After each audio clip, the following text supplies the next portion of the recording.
Monday, August 25th.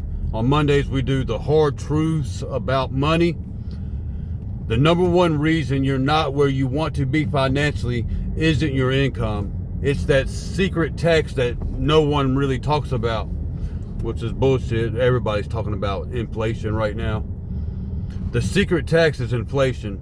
It's the silent killer of your savings and a major reason why living paycheck to paycheck feels so fucking hard. As Albert Einstein supposedly said, compound interest is the eighth wonder of the world. He who understands it earns it, and he who doesn't pays it. That's not just about debt. It's about inflation, eating away at the value of your cash.